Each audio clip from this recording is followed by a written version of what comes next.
दिव्य सज्जनों, श्लोक और शंख और माननीय प्रधानमंत्री जी के कर कमलों द्वारा इस ग्लोबल इन्वेस्टर समिट का एक भव्य उद्घाटन।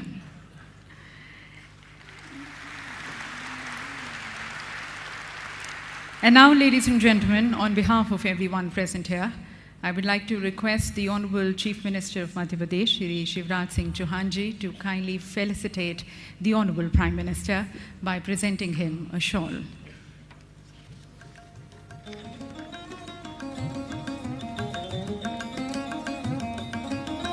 Expressing our deep gratitude and regards to the Honorable Prime Minister.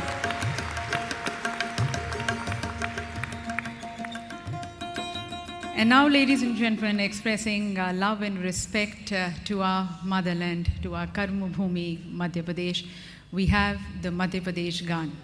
यहाँ मैं आप सभी को बताना चाहूँगी कि ओरिजिनली ये गान जब गाया गया था तो मशहूर गायक शान ने गाया था, और एक बार फिर इस गान की शान को बढ़ाने के लिए हमारे साथ हैं मशहूर गायक शान। मैं उनको यहाँ आमंत्रित करना चाहूँगी।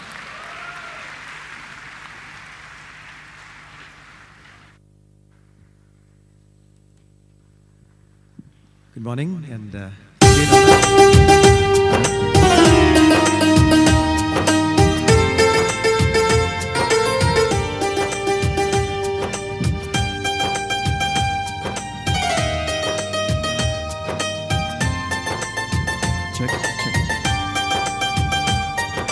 सुख का दाता सबका साथी, शुभ का ये संदेश है। माँ की गोद पिता का आश्रय, मेरा मध्य प्रदेश है। विंध्याचल सा ढाल नर्मदा का जल जिसके पास है, यहाँ ज्ञान विज्ञान कला का लिखा गया इतिहास है।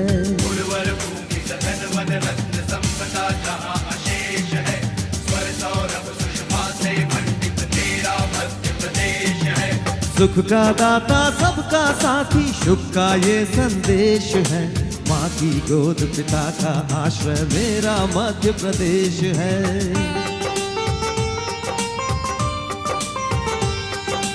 चंबल की कल कल से गूंजित कथा थान बलिदान की, खजुराहो में कथा कला का चित्रकूट में राम की। चंबल की कल कल से गूंजित कथा थान बलिदान की, खजुराहो में कथा कला का चित्रकूट में राम की।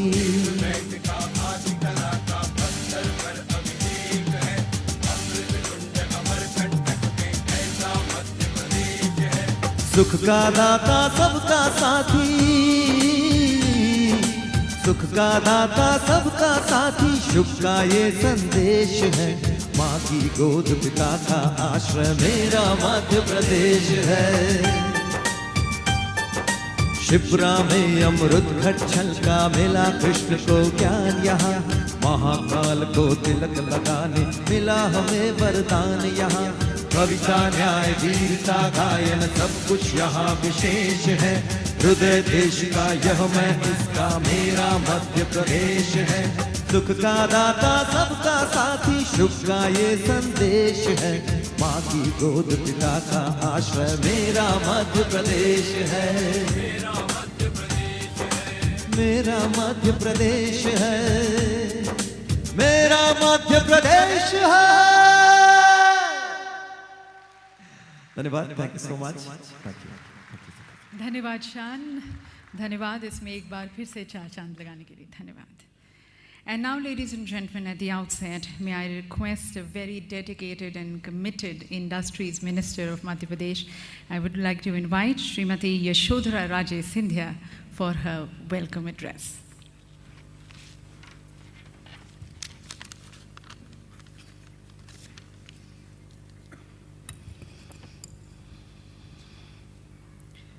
इस भरी सभागर मैं आप सबको नमस्कार करती हूँ।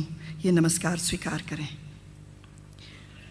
आदरणीय देश के प्रधानमंत्री जी श्री नरेंद्र भाई मोदी, हमारी आदरणीय लोकसभा स्पीकर श्रीमती सुमित्रा ताई जी, आदरणीय हमारे मुख्यमंत्री श्री शिवराज चौहान जी, हमारे सारे कैबिनेट के मेरे आदरणीय मंत्रीगण, साथ साथ क्षमा चाहती हूँ मेरे भारत सरकार के मध्य प्रदेश के प्रतिनिधित्व करते हुए मेरे सब भारत सरकार के central ministers, all captains of industry, ambassadors, high commissioners, consul generals of 28 countries. I welcome also the 9 partner countries of this Global Investors Summit. मेरे सीनियर भारत सरकार के ऑफिशियल्स, मध्य प्रदेश सरकार के सीनियर ऑफिशियल्स, सबको मैं प्रणाम और नमस्कार करती हूँ और वेलकम करती हूँ। आज अपने ग्लोबल इन्वेस्टर्स समिट में कोशिश है कि मध्य प्रदेश को एक ऐसा प्लेटफॉर्म मिले जहाँ हम ग्लोबल कम्युनिटी को कह सकते हैं कि आइए निवेश करिए यहाँ और हमारे साथ साथ मध्य प्रदेश की उन्नति करें। हर स्टेट में नेतृत्व की बात होती है। हमारा मध्य प्रदेश कहा जाता था कि ये एक बीमारू राज्य था। मैं था कह रही हूँ। बीमारू राज्य कहने के बाद इन 7 साल में जिस तरह से हमें एक नेतृत्व मिला शिवराज सिंह जी का, उसमें अगर आप देखो कि पूरे देश में पिछले 3-4 साल में क्या हालात हुए और उन हालातों में फिर भी मध्य प्रदेश ने ऐसे नेतृत्व के साथ डबल डिजिट ग्रोथ दोनों एग्रीकल्चर में और जीडीपी में एक कमाल की चीज़ करी। मैं अभी भी सोचती हूँ कि देश के हालात कैसे हुए और किस तरह से हुए, कैसे उद्योगपति यहाँ से भाग रहे थे बाहर निवेश करने के लिए, और कैसी मध्य प्रदेश की पहचान हुई कि ये फास्टेस्ट ग्रोइंग स्टेट है। ये एक नेतृत्व की बात है। जैसे गुजरात ने शो किया 2002 से कि नेतृत्व से ही स्टेट आगे बढ़ सकता है, वैसे 2005 में शिवराज जी की सरकार आने के बाद वो नेतृत्व ने ऐसे खींच के इस मध्य प्रदेश को एक ऐसी जगह पे ले आया है कि हमें गर्व है कि हमारी ऐसी लीडरशिप हमें मिली है। माननीय शिवराज जी ने जो एग्रीकल्चर की बात जो मैं आपके सामने पेश कर रही हूँ, डबल डिजिट ग्रोथ के बाद हम उस मुकाम पे आए, भारत सरकार से कभी मदद मिलती नहीं थी। फिर एक सितारा हमारे देश के नेतृत्व में आया और उससे हमें प्रेरणा मिलेगी कि जिस तरह से ये 3 महीने में इस भारत सरकार के नेतृत्व ने पूरे देश को दिखाया कि अगर विल है, अगर हमें दृढ़ इच्छा शक्ति है, तो हम इस 3 महीने में कितने जल्दी हम सिग्नल्स दे सकते हैं कि हम सिर्फ देश में काम नहीं करेंगे पर हम बाहर से लोगों को लाएंगे। मैन्युफैक्चरिंग और एक्सपोर्ट जोन बनेगा हमारा देश और ऐसे ही हम एक्सपोर्ट करने की उसमें पे भी आएंगे। उस शब्दों में दोनों को अगर हम मिलाएं तो स्वामी विवेकानंद जी ने कहा था कि पावर ऑफ यूथ, वो पावर ऑफ यूथ जो अगली पीढ़ी है, जिस पीढ़ी ने हमारे आदरणीय प्रधानमंत्री और इस मध्य प्रदेश के आदरणीय मुख्यमंत्री के ऊपर जो आशा के किरण रखे हैं, वो कोई छिपी बात नहीं है। जिस तरह से लैंडस्लाइड विक्ट्री हुई नवंबर में विधानसभा में, और जिस तरह से लैंडस्लाइड विक्ट्री हुई मई 16 में, देश को मालूम है कि अब विकास की मंत्रणा होनी है। ये विकासशील देश होगा। सम्माननीय मुख्यमंत्री आदरणीय हमारे प्रधानमंत्री ने 3 चीज़ों का मंत्र दिया है: स्किल, स्पीड एंड सेवा। और इन तीनों को लेके हम उस मंत्र को आगे लेके चल रहे हैं। उनने एक और मंत्र दिया, मेड इन इंडिया। मैं मेड इन इंडिया को जो माननीय मुख्यमंत्री हमेशा जोड़ते हैं, उसके बाद made in India, made in Madhya Pradesh, ये दोनों चीज़ों को मैं आगे लेकर मेरे सारे इंडस्ट्री के जो कैप्टन्स हैं उनको मैं धन्यवाद देना चाहती हूँ कि मुझे पहले दफ़े एक ऐसा मंच दिख रहा है जिसमें सब लोग यहाँ आज आए हैं। बड़े बड़े एम्बेसडर्स और हाई कमिश्नर्स आए हैं। मैं आप सबको आह्वान करना चाहती हूँ, welcome to Madhya Pradesh, come to Madhya Pradesh, make in Madhya Pradesh and let us make in India. Thank you so much for all your support and thank you for making a Global Investors Summit such a great success.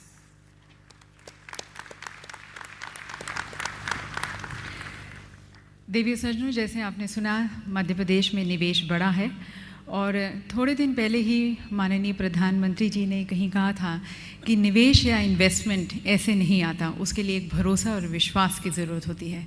And that's the kind of trust and confidence, ladies and gentleman, the honourable chief minister has been able to earn of all of you. So I would like to now request and invite the honourable chief minister of Madhya Pradesh, Shri Shivraj Singh Chouhan जी।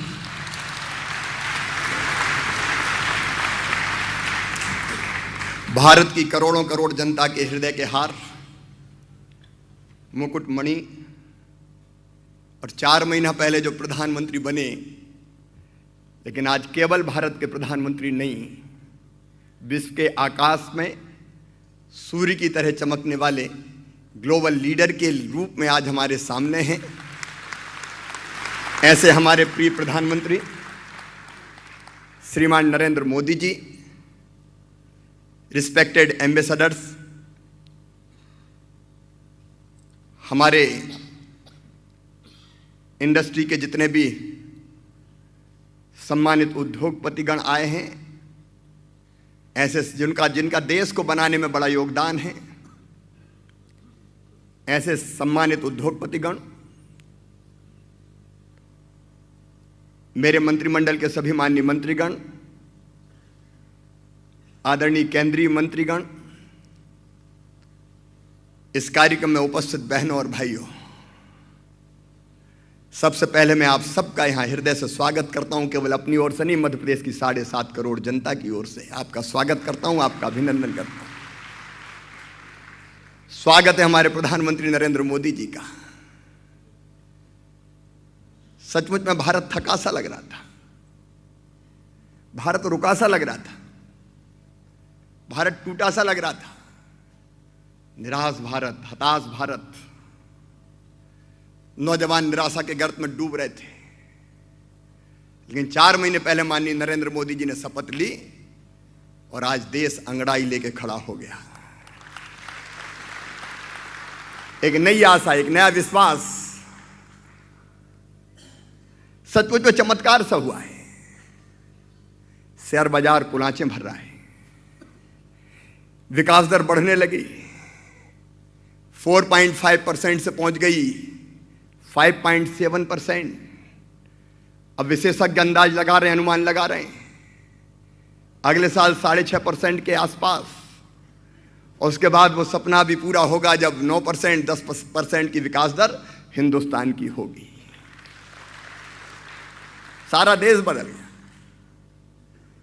प्रधानमंत्री BRICS गए, BRICS देशों के सम्मेलन में गए, BRICS bank बन गया जिसका चेयरमैन भारत हुआ। और कोई बड़ा नहीं, कोई छोटा नहीं, हमारे प्रधानमंत्री के सुझाव था जितने भी पार्टनर कंट्री है सबका हिस्सा बराबर बराबर होगा। उनकी भूटान यात्रा, उनकी नेपाल यात्रा, उनकी जापान यात्रा, फिर चीन के प्रमुख का यहां आना और फिर प्रधानमंत्री का अमेरिका जाना।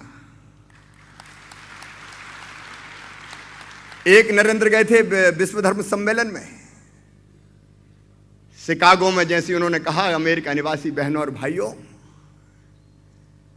उन्हें अमेरिका वासियों का हृदय झंकृत कर दिया था। और दूसरे नरेंद्र गए फिर अमेरिका की यात्रा पर, अमेरिका चमत्कृत हो गया। सचमुच में मन गर्व से भरता है। मैं भाव विभोर हूं आज, आनंद और प्रसन्नता से भर जाता है। प्रधानमंत्री जी, आपने केवल अपना मान नहीं बढ़ाया, आपने भारत माता का मान और सम्मान बढ़ाने का काम किया है। भारत की जनता का माथा आज गर्व से उन्नत से उठा हुआ है। पालसी पैरालिसिस खत्म हो गया, फैसले फटाफट लिए जाने लगे और सचमुच में ग्लोबल लीडर की जो कमी थी वैश्विक नेता की, उस कमी को भी पूरा करने का काम हमारे प्रधानमंत्री नरेंद्र मोदी जी ने किया है। बहनों और भाइयों, मैं चाहता हूं एक बार जोरदार तालियां बजा के, दोनों हाथ उठा के ताली बजा के प्रधानमंत्री जी का स्वागत कीजिए, अभिनंदन कीजिए। बहुत बहुत अभिनंदन प्रधानमंत्री जी। मैं स्वागत करता हूं हमारे एम्बेसडर्स का, हाई कमिश्नर्स का। वे हमारे मेहमान हैं और मेहमान हमारे यहां तो गेस्ट इज गॉड, भगवान जैसे होते हैं। लेकिन आप केवल मेहमान नहीं हैं, आप हमारे परिवार के सदस्य हैं। क्योंकि ये भारत ऐसा है जिसने आज नहीं हजारों साल पहले कहा, अयम निजम परावेत्ति गणना लघु चेत साम उदार चरिता नाम तू वसुदैव कुटुंबकम। ये मेरा, ये तेरा, ये सोच छोटे दिल वालों का होता है। जो विशाल हृदय के होते हैं वो तो कहते हैं सारी दुनिया ही एक परिवार है। और इसलिए आप भी हमारे परिवार के सदस्य हैं, आप हमारे परिवार के अंग में। आप सबका हृदय से स्वागत करता हूं। मैं सभी उद्योगपति गणों का स्वागत करता हूं। आप भारत को बनाने वालों, भारत को बनाने में महत्वपूर्ण योगदान देने वाले, और जिस विश्वास के मध्य प्रदेश की धरती पर आप आए हैं, मैं आप सभी को यह विश्वास दिलाता हूं, भरोसा दिलाता हूं कि मैं और मध्य प्रदेश आपका विश्वास किसी भी कीमत पर टूटने नहीं देगा, खंडित नहीं होने देगा।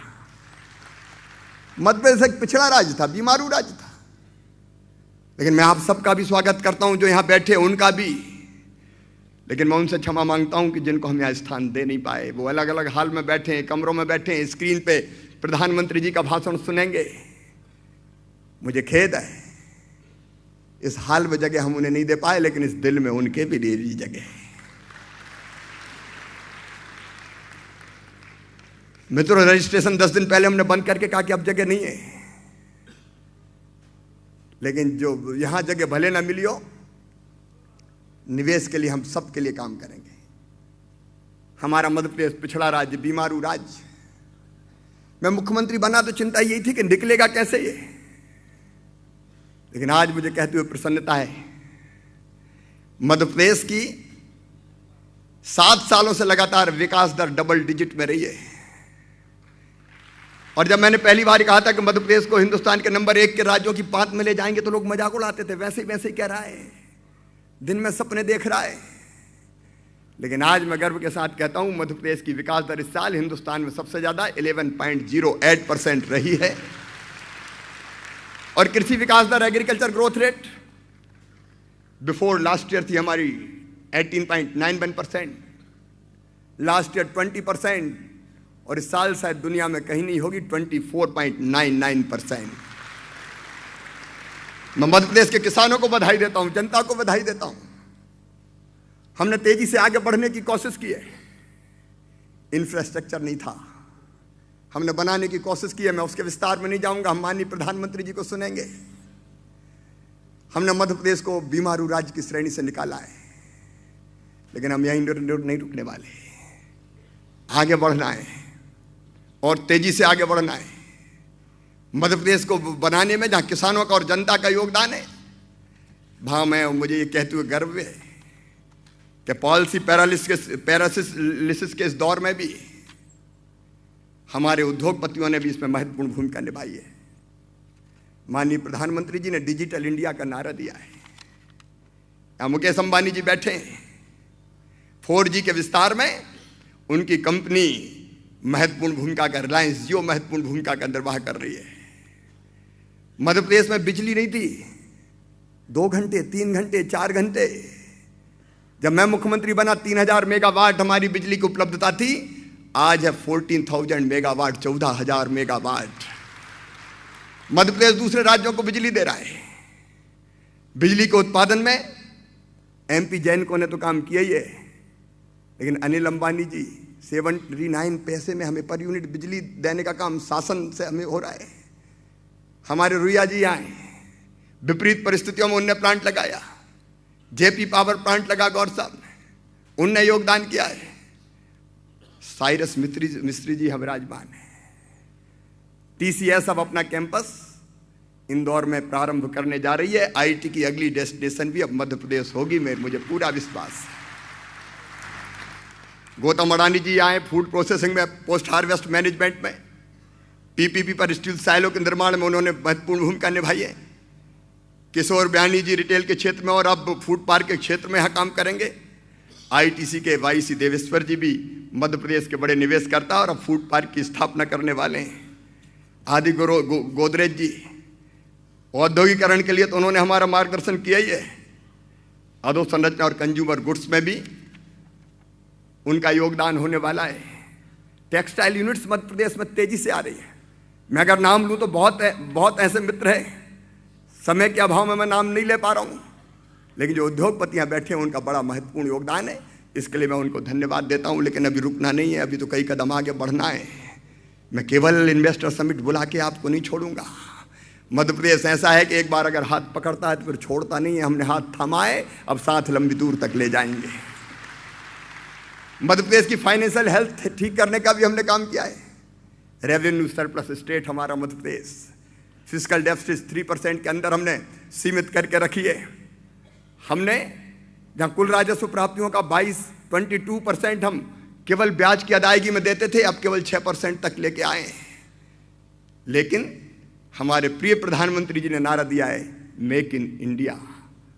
प्रधानमंत्री जी का नारा हमारे लिए नारा नहीं है, सचमुच में मध्य प्रदेश के लिए मंत्र है। और प्रधानमंत्री जी मेक इन इंडिया के लिए आइडियल स्टेट बना के देंगे हम, मेक इन मध्य प्रदेश। आइए मध्य प्रदेश में निवेश कीजिए, मैं आह्वान करता हूँ। लेकिन मध्य प्रदेश में निवेश क्यों करें, सबसे बड़ा सवाल यही है। मैं कहना चाहता हूँ उद्योगपति मित्रों जो यहाँ बैठे हैं उनको भी, जो दूर सुन रहे हैं उनको भी, और जो ना यहाँ नहीं है उनको भी, आइए मध्य प्रदेश। मध्य प्रदेश इसलिए कि हमारे पास भूमि उपलब्ध है। हमने लैंड बैंक बनाया है, 26,000 हेक्टेयर का हमारा लैंड बैंक तैयार है। हमने उसको वेबसाइट पे भी डाला है, हम पुस्तिका भी सबको वितरित कर रहे हैं। जमीन का झगड़ा नहीं है, आप देखिए, जमीन पसंद कीजिए, उंगली रखिए, आपको जमीन दे दी जाएगी। हमारे पास भूमि है। उद्योग के लिए बिजली चाहिए, रहीमन बिजली राखिए, बिन बिजली सब सून। उसके बिना उद्योग नहीं आ सकते। कई राज्य बिजली के संकट से गुजर रहे हैं, लेकिन 24/7 हम बिजली उपलब्ध आपको करा रहे हैं। मध्य प्रदेश में पानी की कमी नहीं है। प्रधानमंत्री जी के मूल मंत्र जो गुजरात में उन्होंने कहा था, पानी रोको, हमने भी उसको आत्मसात किया। छोटे बांध, बड़े बांध, 7 लाख हेक्टेयर जमीन में सिंचाई होती थी, अब 27.5 लाख हेक्टेयर जमीन में होती है। उद्योगों के लिए पर्याप्त पानी है। और कमी थी तो नर्मदा जी के पानी को लिफ्ट करके छिपरा मैया तक ले आए। अब काली सिंह, गंभीर और पार्वती को भी नर्मदा जी से जोड़ेंगे। और पानी की कमी ना तो खेती के लिए रहने देंगे, ना उद्योगों के लिए रहने देंगे। यहाँ पानी है, यहाँ इसलिए कि स्किल्ड मैन पावर हमने तैयार की है। स्किल डेवलपमेंट मिशन मुख्य प्रधानमंत्री जी का सपना है। हमने नई ITI खोली, पुरानी ITI को अपडेट किया। इंजीनियरिंग कॉलेज है, PPP मोड पे ITI खोल रहे हैं। और हम औद्योगिक घरानों को भी अपील करते हैं, साथ मिलकर ITI खोलें। जैसा स्किल्ड मैन पावर चाहिए, मध्य प्रदेश के नौजवान वैसे कुशल हाथ रखते हैं, हम उनको और ट्रेंड करेंगे, आपको कोई दिक्कत नहीं होगी। मध्य प्रदेश में औद्योगिक शांति है, चाहे जो मजबूरी हो, मांग हमारी पूरी हो, जो हमसे टकराएगा मिट्टी में मिल जाएगा, ये नारे यहां नहीं लगते। मैंडेज लॉस नहीं है, स्किल्ड मैन पावर, कोई औद्योगिक अशांति नहीं। मध्य प्रदेश में हमने रियल सिंगल विंडो बनाई है। ये सिंगल विंडो ही बड़ी खतरनाक होती है।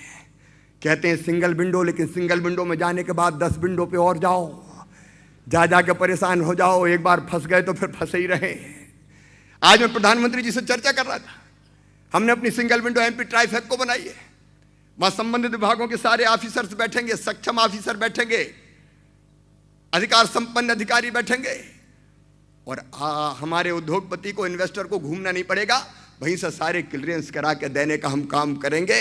आज प्रधानमंत्री जी ने मुझे कहा कि शिवराज, एक एक अफसर और इनके साथ लगा दो, एक प्रोजेक्ट के पीछे एक अफसर, और उसकी जिम्मेदारी होगी कि उस प्रोजेक्ट के सारे कामों को करा के दे।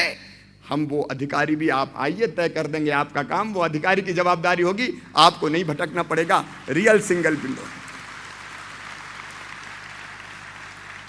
निश्चित समय सीमा में काम।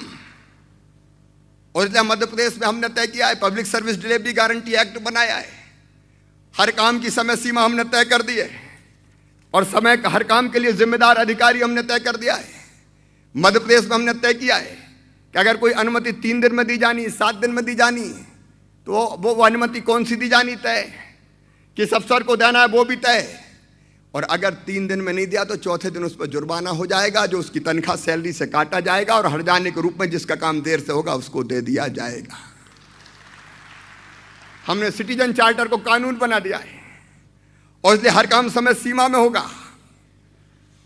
हमने ये भी कोशिश की है, लेबर लॉज, जो श्रम कानून थे, माननीय प्रधानमंत्री जी ने कहा कि रेड टेपिज्म खत्म होगा, रेड कारपेट बिछाएंगे।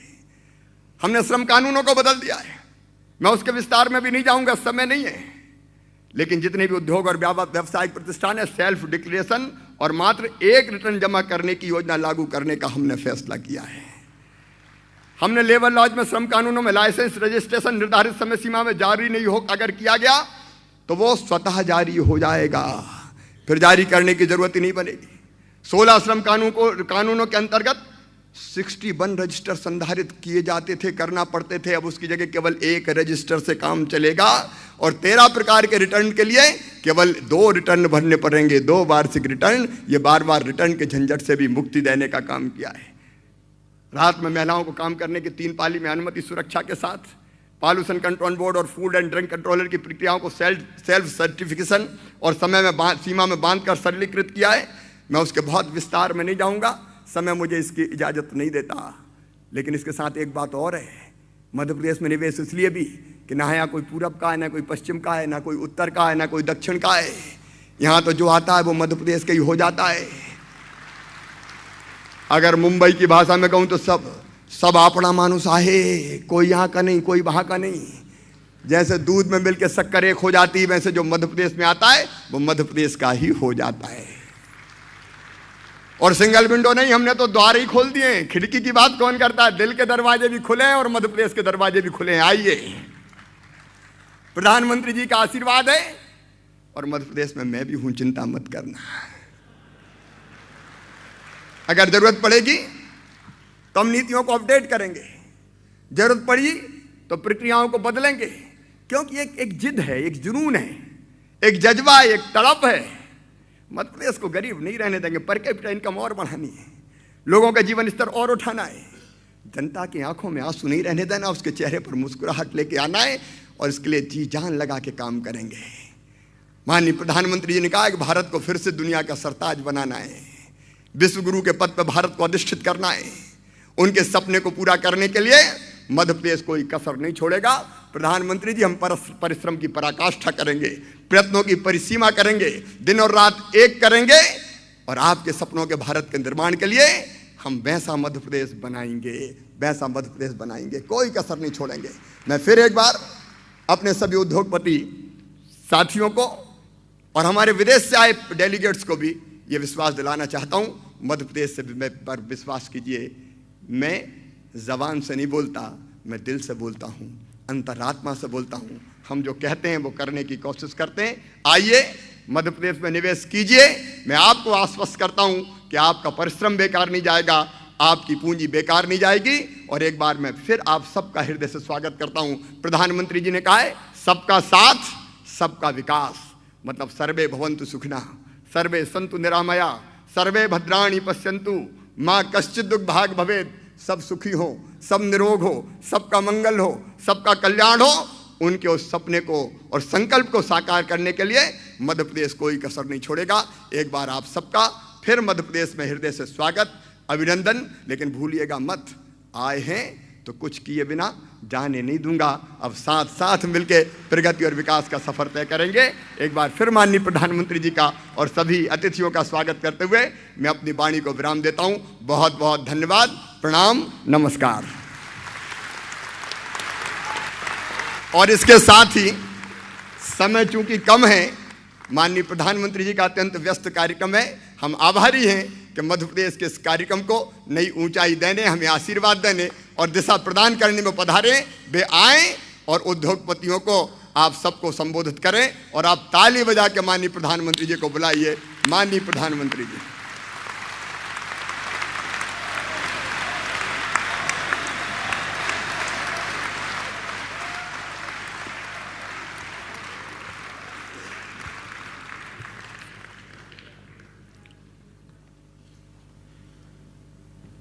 मंच पर विराजमान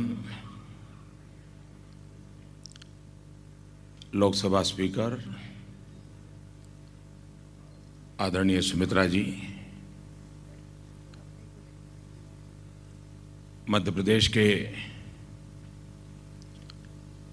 यशस्वी एवं लोकप्रिय मुख्यमंत्री श्रीमान शिवराज सिंह जी,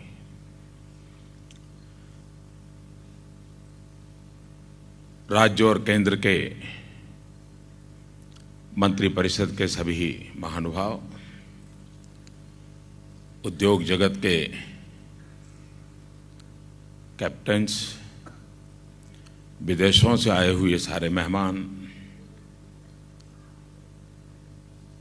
भाई और बहनों, ये ऐसा कार्यक्रम है कि जिसमें मुझे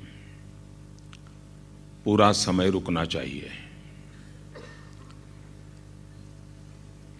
2 दिन हो तो 2 दिन रुकना चाहिए।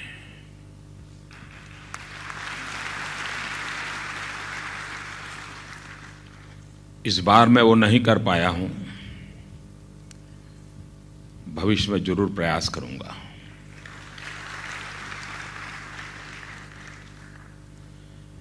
क्योंकि मैं भली भांति जानता हूं कि देश की ताकत राज्यों में निहित होती है और जो राज्यों की ताकत समझता है वो ही देश को ताकतवर बना सकता है।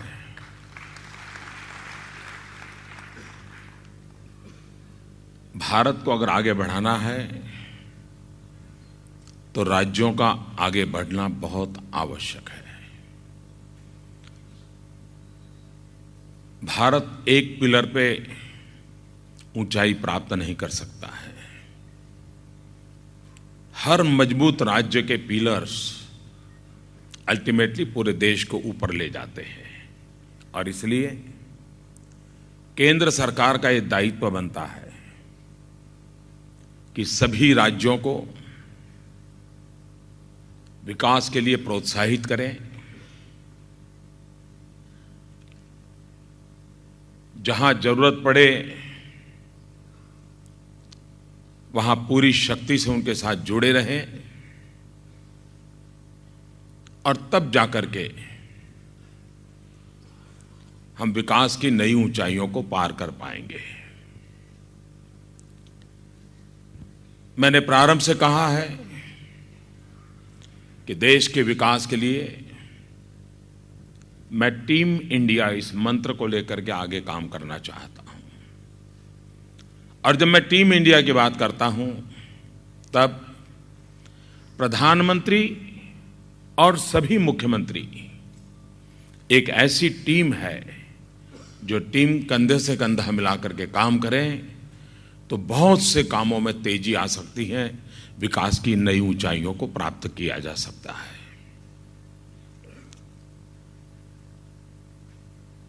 मुझे मुख्यमंत्री के नाते काफी अनुभव रहा है और इसलिए केंद्र और राज्य के परस्पर सहयोग के रिश्ते कितनी ताकत दे सकते हैं, इसका मुझे पूरा पूरा अंदाज है और स्वानुभव से अंदाज है। और अगर सहयोग न हो तो कितनी तकलीफ होती है, इसका भी पूरा अंदाज है। और मुझे अकेले को नहीं, शिवराज जी को भी पता है। उन्होंने 10 साल कैसे बिताए हैं मुझे मालूम है। और इसलिए भारत जैसे देश को आगे बढ़ाना है तो केंद्र और राज्य के बीच के 36 तो कतई नहीं हो सकता है, होना ही नहीं चाहिए। 36 का आंकड़ा कभी उपयोगी नहीं होगा। केंद्र और राज्य प्रतिस्पर्धी नहीं है। केंद्र और राज्य दुश्मनी भी नहीं करते। केंद्र और राज्य एक दूसरे के पूरक है। और ये मैसेज हिंदुस्तान में काम करना जो चाहते हैं उन सबको होना चाहिए कि आप किसी भी राज्य में जाइए, वो राज्य अगर आपके साथ खड़ा है तो आप लिख के रखिए केंद्र आपके साथ खड़ा है, कोई चिंता करने की जरूरत नहीं है।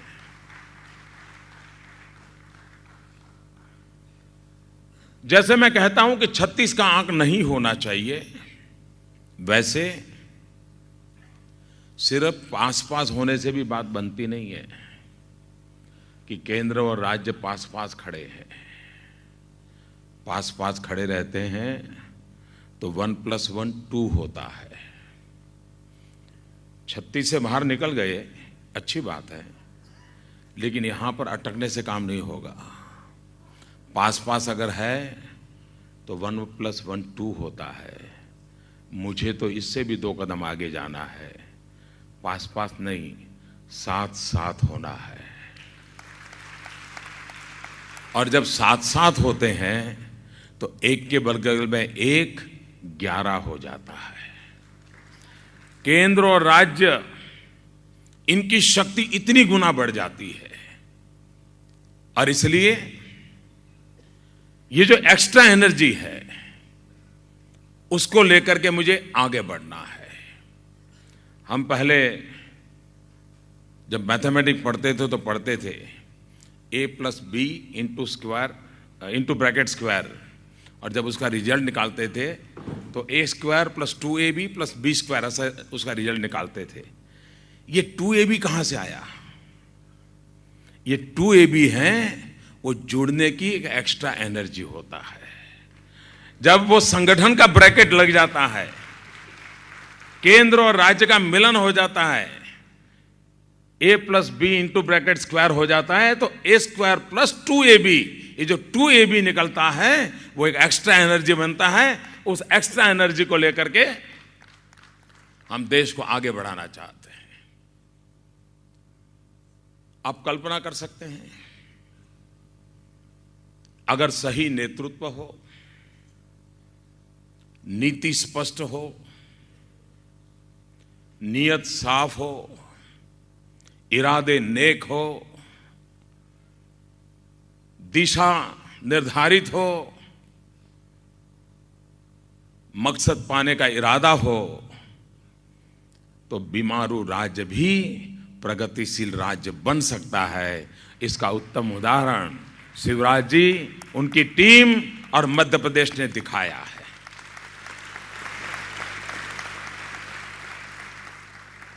पूरे विश्व को पता होना चाहिए कि जो राज्य 2% से भी कम ग्रोथ रेट से गुजरता था, वो 10 साल 9% के ग्रोथ रेट पर पहुंच गया।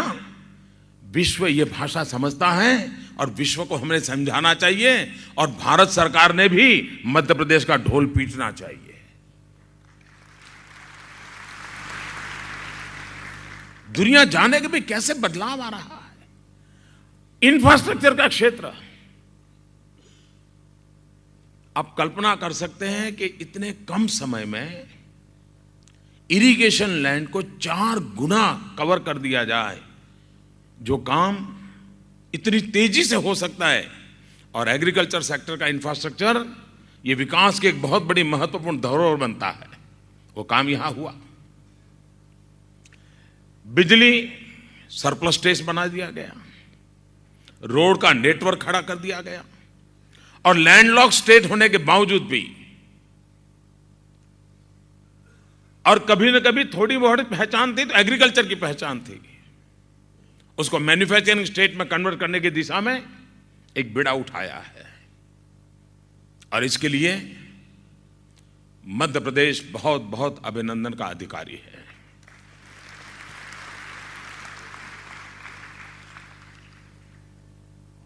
भारत के सामने एक प्रमुख लक्ष्य है, और वो प्रमुख लक्ष्य है रोजगार उपलब्ध कराना। हमारी पहली प्राथमिकता विकास में यह है कि हम सर्वाधिक रोजगार कैसे उपलब्ध करा सके। यह देश नौजवानों का देश है, उनके हाथ में अगर रोजगार के अवसर होंगे तो केंद्र और राज्य मिलकर के जितनी ताकत से आगे बढ़ते हैं, अगर इन नौजवान की भुजाएं हाथ लग जाएं तो शायद ऊंचाइयों को पार करने में हमें देर नहीं लग जाएगी, ये मेरा विश्वास है। और इसलिए हम चाहे मैन्युफैक्चरिंग सेक्टर हो, चाहे एग्रीकल्चर सेक्टर हो, चाहे सर्विस सेक्टर हो, तीनों को समान रूप से बल दे करके अधिकतम रोजगार उपलब्ध हो, उस दिशा में हम काम को आगे बढ़ाना चाहते हैं। जब हम मेक इन इंडिया कहते हैं तो हम विश्व को विश्वास दिलाना चाहते हैं कि अपार संभावनाएं पड़ी है। कृपा करके भारत को सिर्फ बाजार मत समझिए। विश्व का ध्यान भारत पे इस पर गया कि उनको लगा 125 करोड़ देशवासियों का मार्केट है, चलो माल डंप करो, बेचो और मुनाफा कमाओ। मैं विश्व को कहता हूं यहां तक सीमित मत रहिए। अगर भारत विकास नहीं करेगा तो उसका परचेजिंग पावर नहीं बढ़ेगा। अगर भारत का परचेजिंग पावर नहीं बढ़ेगा, हर भारतीय का परचेजिंग पावर नहीं बढ़ेगा, तो आपका ये बाजार के रूप में देखने का सपना अधूरा रह जाएगा। इसलिए आपका भी भला इसमें है कि यहां पूंजी निवेश कीजिए, यहां के लोगों की खरीद शक्ति बढ़े, तो फिर वो यही आपका ही उत्पादन किया हुआ माल लेने वाले हैं। और इसलिए मेक इन इंडिया ये कंसेप्ट विन विन सिचुएशन वाला है। आपके लिए कोई भी दुनिया का मैन्युफैक्चरर है, उसे क्या चाहिए? उसे लो कॉस्ट प्रोडक्शन चाहिए, उसे स्किल्ड मैन पावर चाहिए, उसको जीरो मेंटेनेंस लॉस चाहिए, उसको इफेक्टिव गवर्नेंस चाहिए, उसको प्रॉपर इंफ्रास्ट्रक्चर चाहिए। मैं विश्वास से कहता हूं कि मध्य प्रदेश की धरती में, मध्य प्रदेश की सरकार में ये सामर्थ्य है, ये सारी बातों आपको सब देने का, और आपके लिए एक प्रकार से सुनहरा अवसर है। ये सुनहरा अवसर है, इसको आप मौका गंवाना नहीं चाहिए। और मध्य प्रदेश के पास एक अनमोल संपत्ति है जिसका तरफ बहुत कम लोगों का ध्यान है। ये भारत का दूसरा विशाल स्टेट है। बहुत जमीन है इस राज्य के पास, बहुत जमीन है। शायद हिंदुस्तान में जमीन की मालिक का इतना बड़ा सुखी राज्य कोई नहीं होगा देश में। और जनसंख्या की दृष्टि से ये दुनिया के बड़े बड़े देशों से भी बड़ा है। और इसलिए इतनी क्षमता वाला ये राज्य आने वाले दिनों में विकास के लिए कितनी अनुकूलता पैदा कर सकता है। मैन्युफैक्चरिंग सेक्टर में भी हम उस मैन्युफैक्चरिंग को प्रायोरिटी दें जिसमें एक्सपोर्ट की पूरी संभावनाएं हैं। भले हम छोटे छोटे उद्योगों का नेटवर्क बनाएं, लेकिन वो कंपोनेंट भी एक्सपोर्ट करने का अवसर हो, और भले असेंबलिंग कहीं पर दुनिया में होता हो, हम उस दिशा में कैसे आगे बढ़े। हम छोटे छोटे उद्योगों की जाल के साथ बड़े उद्योगों को सहाय करने वाला नेटवर्क कैसे करें, इंटरडिपेंडेंट व्यवस्था को हम कैसे प्रमोट करें। और मैं मानता हूं कि मध्य प्रदेश ने उस दिशा में ध्यान दिया है। कल उन्होंने यहां एसएमई सेक्टर का सम्मेलन बुलाया था, मध्य प्रदेश के लोग थे, लेकिन उनको प्रोत्साहन देना, उनको मदद करना, और ये जो उद्योगकार आए हैं बड़े बड़े, उनका ध्यान जाए कि छोटे छोटे छोटे कंपोनेंट बन रहे हैं, उनके लिए उनके पास भी एक अपॉर्चुनिटी है। ये दोनों का इंटरडिपेंडेंट व्यवस्था अगर खड़ी हो जाती है तो छोटे छोटे उद्योगकारों के लिए भी एक बहुत बड़ी मार्केट चेन खड़ी हो सकती है और उसका फायदा मिल सकता है। उसी प्रकार से मध्य प्रदेश एक ऐसा प्रदेश है कि जिसने एग्रीकल्चर सेक्टर में एक इंफ्रास्ट्रक्चर खड़ा किया है। मध्य प्रदेश की जमीन उर्वरा जमीन है। ये हमारा मालवा क्षेत्र का गेहूं, उसको लेने के लिए लोग कतार लगाते हैं। शायद मालवा क्षेत्र का गेहूं, इतना स्वीट गेहूं शायद हिंदुस्तान के किसी कोने में होगा। लेकिन एग्रीकल्चर में सिर्फ किसान की मेहनत से यहां की इकोनॉमी ड्राइव करेगी ऐसा नहीं होगा।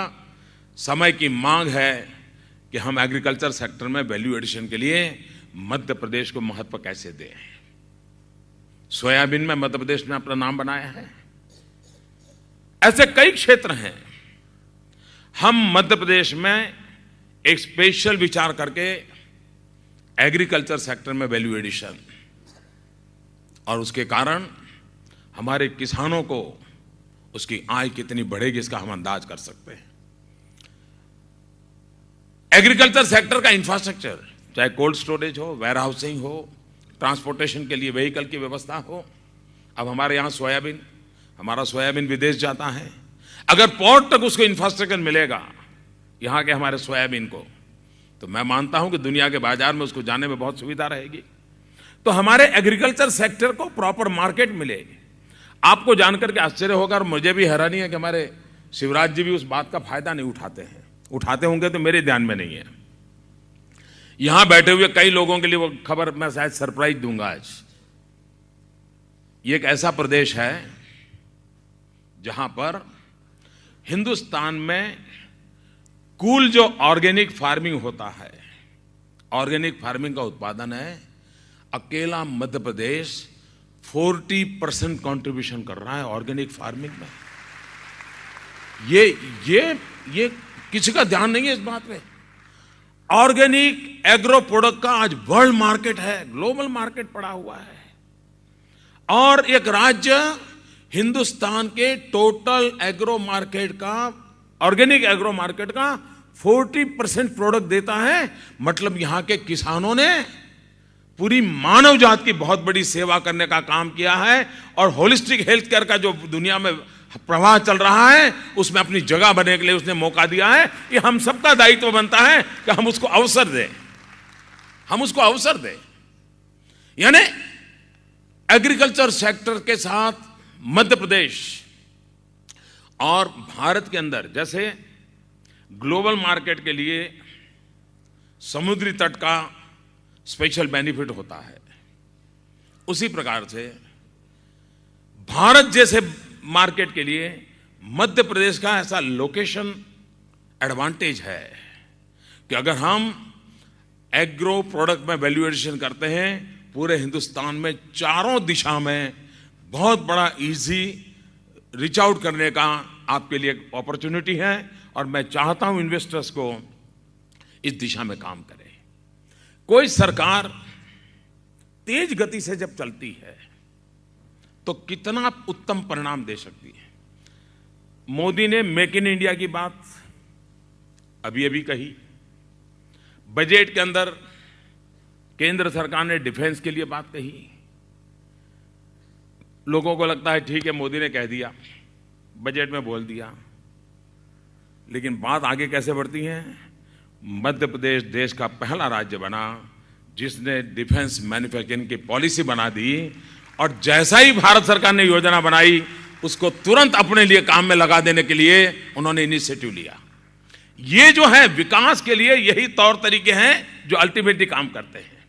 उन्होंने तुरंत अपने राज्य के रिसोर्सेज, अपने राज्य के कानून, अपने राज्य की स्थिति और डिफेंस मैन्युफैक्चरिंग सेक्टर के लिए परंपरागत रूप से जबलपुर और ग्वालियर उसने अपनी एक जगह थी, ठीक, कालक्रम में सब नष्ट हो गया या तो हालत बड़ी खस्ता हो गई, लेकिन वहां पर नेचुरल टेंडेंसी पड़ी हुई है जबलपुर और ग्वालियर में। जबलपुर ग्वालियर की जो नेचुरल टेंडेंसी है और शिवराज सिंह की सरकार ने जो डिफेंस पॉलिसी लाए हैं, डिफेंस मैन्युफैक्चरिंग सेक्टर के लिए पॉलिसी लाए हैं, और भारत सरकार का जो इनिशिएटिव है, मैं मानता हूं भारत को डिफेंस के सेक्टर में सेल्फ सफिशिएंट बनाने की दिशा में एक महत्वपूर्ण कदम मध्य प्रदेश ने उठाया है। मैं सभी क्षेत्र के इन्वेस्टर्स को कहता हूं कि ये देश की बहुत बड़ी सेवा का क्षेत्र खुल रहा है और ये वो मैन्युफैक्चरिंग है जो भारत के इंपोर्ट को कम करेगा। आज हम हर छोटी चीज विदेशों से लाते हैं। अश्रु गैस के सेल भी बाहर से आते हैं, रोना भी बाहर से लाना पड़ता है जी। ये बदलना है जी स्थिति, ये बदलना है। और हमें कौन क्यों रुलाए? रोना होगा तो हम खुद रो लेंगे।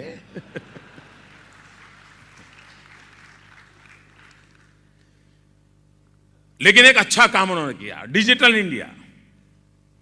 हमने बजट में घोषणा की, उसके बाद मैंने डिजिटल इंडिया का एक कैंपेन को उसको ऑर्गेनाइज किया, व्यवस्था बनाई। लेकिन अभी तो वहां हमारा काम अभी तो हम कर रहे हैं और मध्य प्रदेश डिजिटल इंडिया को धरती पर उतारने के लिए 2 इलेक्ट्रॉनिक एस्टेट को बनाने का शिलान्यास कर देता है। आप देखिए केंद्र और राज्य मिलकर के उस योजना के प्रकाश में, इस विजन के प्रकाश में योजनाओं को इंप्लीमेंट करने का काम कितना तेजी से हो रहा है। प्रधानमंत्री जनधन योजना बनी, भारत सरकार ने प्रधानमंत्री जनधन योजना लॉन्च की, बैंकों को लगाया, लेकिन मध्य प्रदेश ने इसे अपना बना दिया। इतने कम समय में 36 लाख लोगों के बैंक अकाउंट खोलने का काम मध्य प्रदेश ने कर दिया। और इतना ही नहीं, उन्होंने भारत सरकार से भी 2 कदम आगे गए। उन्होंने परिवार को एक यूनिट बनाया बैंक अकाउंट के साथ, और गवर्नमेंट बेनिफिट स्कीम को परिवार के साथ जोड़ करके ट्रांसफर करने की एक परफेक्ट प्लानिंग कर करके गरक दिया। यानी भारत सरकार का कोई विजन हो, उसके साथ राज्य सरकार इमीडिएटली उसको पकड़ करके अगर आगे बढ़ती है तो कितना फायदा होता है। मैं यहां मध्य प्रदेश के एक एक घटनाओं को बारीकी से देखता हूं और उसके आधार पर मैं बता रहा हूं, और मैं कोई कागज लेके नहीं बोल रहा हूं।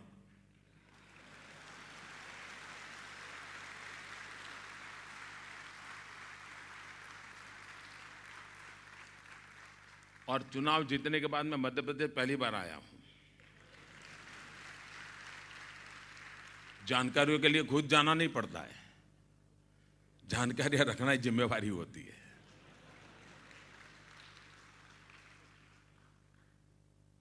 कहने का तात्पर्य यह है कि अगर केंद्र सरकार को हर राज्य के सामर्थ्य का पता हो,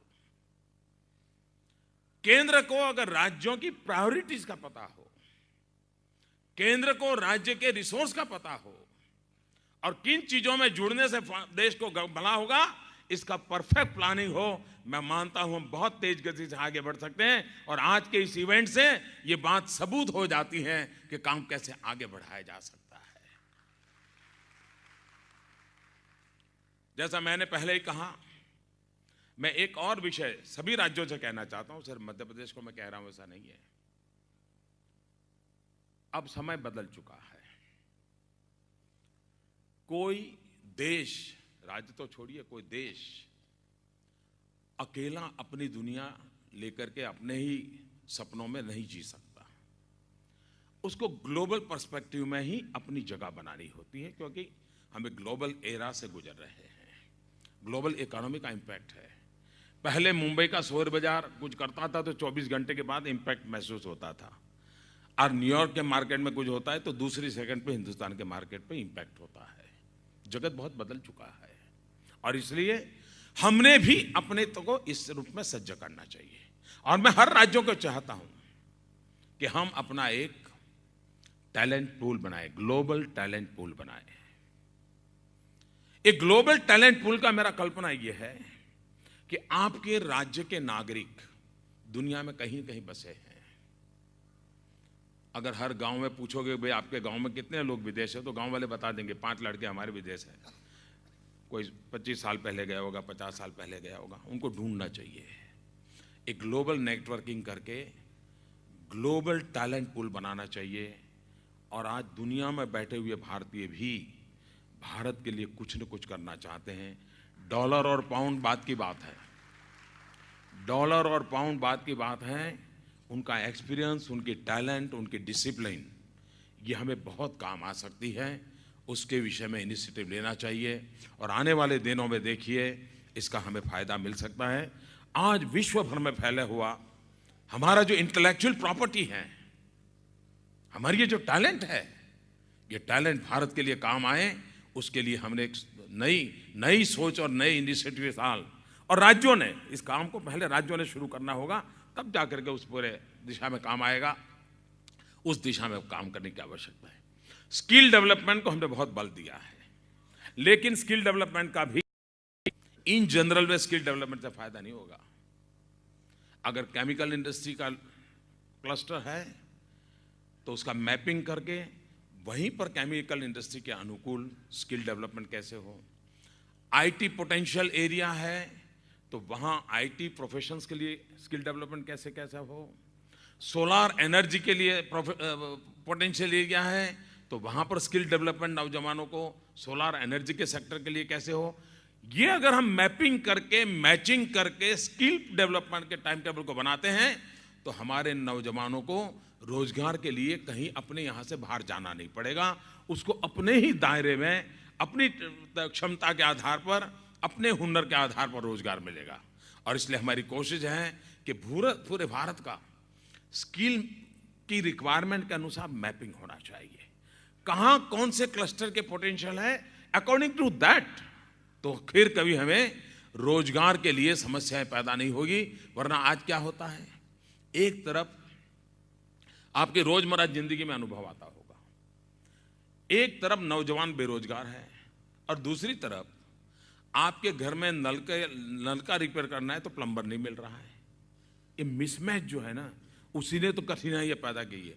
आपके पास गाड़ी है, ड्राइवर चाहिए, बेरोजगार नौजवान है लेकिन आपको ड्राइवर नहीं मिल रहा है। ये हम रिक्वायरमेंट को ध्यान में रख करके स्किल डेवलपमेंट का मिशन चलाना चाहते हैं और ये भी पब्लिक प्राइवेट पार्टनरशिप के मॉडल को हम बढ़ावा देना चाहते हैं।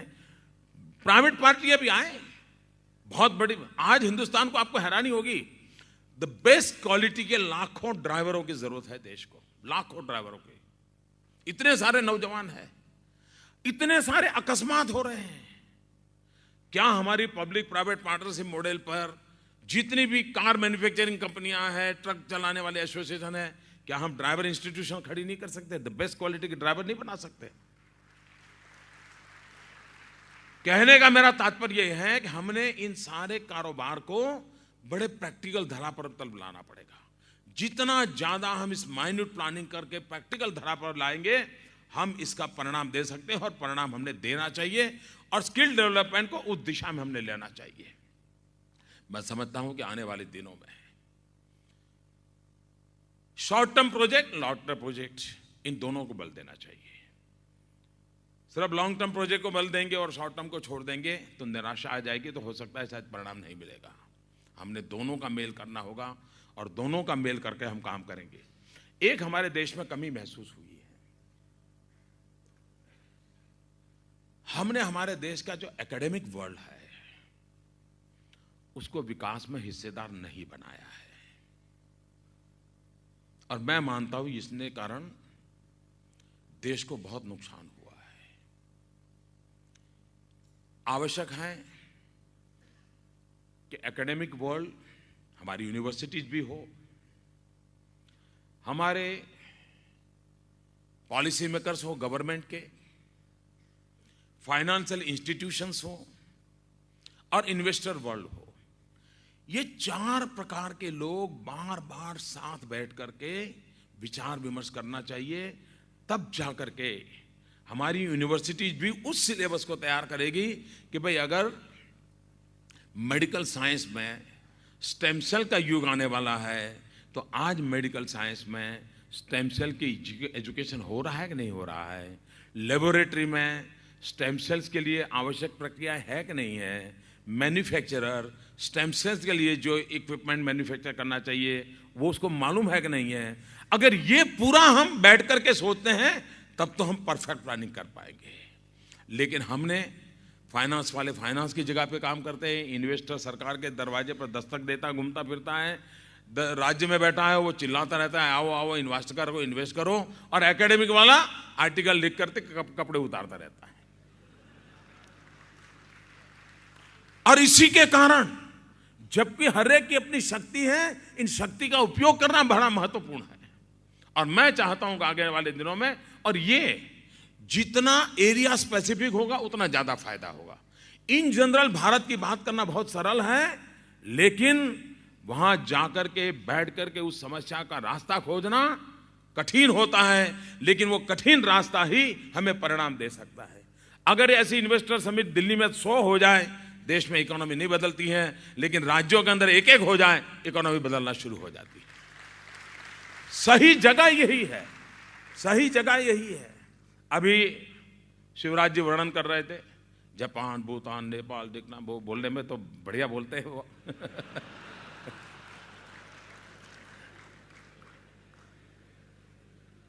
देखिए इन दिनों विदेश में जो गया, जिन जिन देशों ने भारत में पूंजी निवेश की बात कही है, एक प्रकार से मैं कहता हूं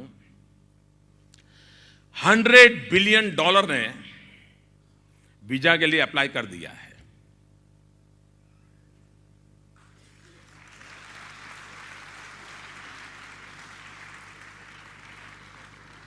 जापान हो, चीन हो, अमेरिका हो, $100 बिलियन ने वीजा के लिए अप्लाई कर दिया है।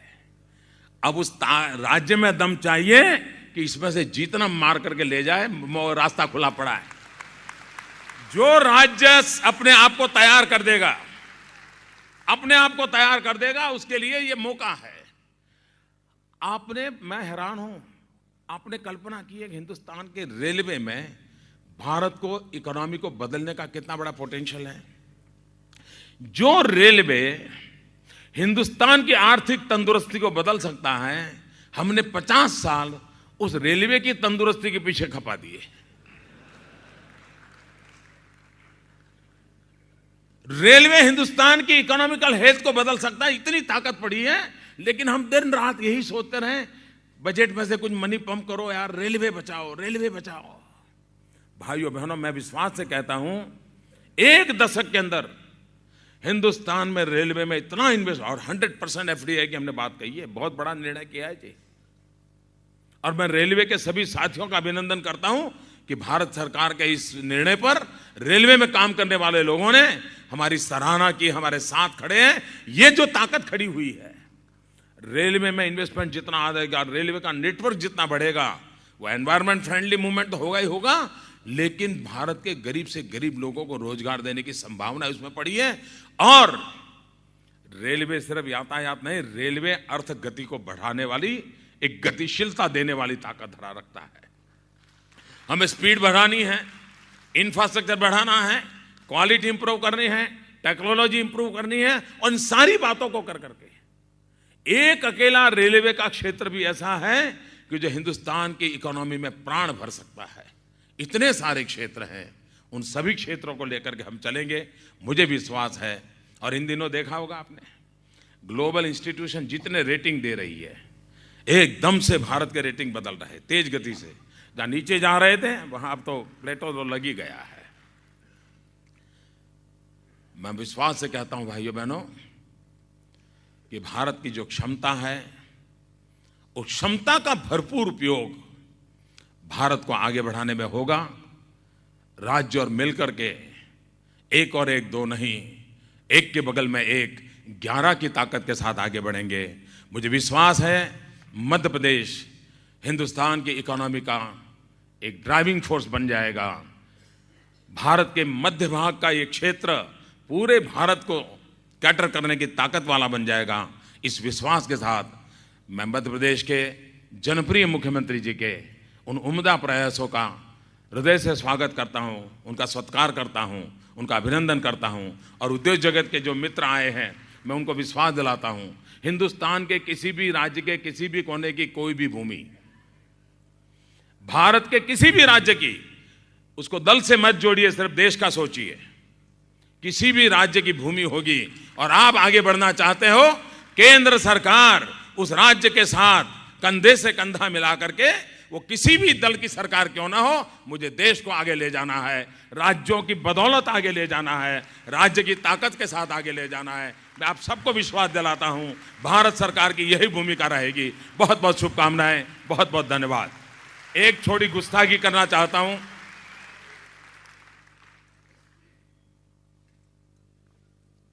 एक थोड़ी गुस्ताखी करना चाहता हूं।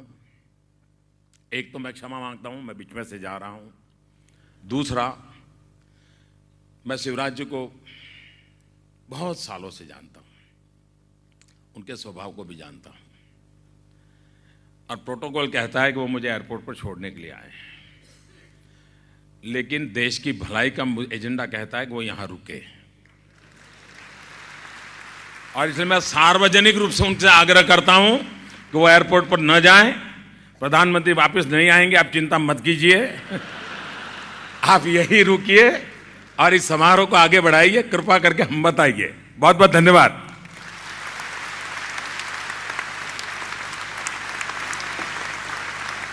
जो बड़े होते हैं वो गहरे होते हैं, ये बात अभी सिद्ध हो गई है, लेकिन मैं उनके आदेश को मानते हुए गाड़ी तक छोड़ने जरूर उनको जाऊंगा। और यशोधरा राजे सिंधिया जी मध्य प्रदेश सरकार की तरफ से एयरपोर्ट जाएंगी, वो छोड़ के आएंगे। नहीं, एक तो जाएगा सर। और इसलिए मैं माननीय प्रधानमंत्री जी को गाड़ी, वैसे तो मेरी इच्छा नहीं थी लेकिन उन्होंने आदेश दिया है, इसलिए मैं गाड़ी तक विदा करके आता हूं और तब तक हमारा यहां प्रेजेंटेशन प्रारंभ हो।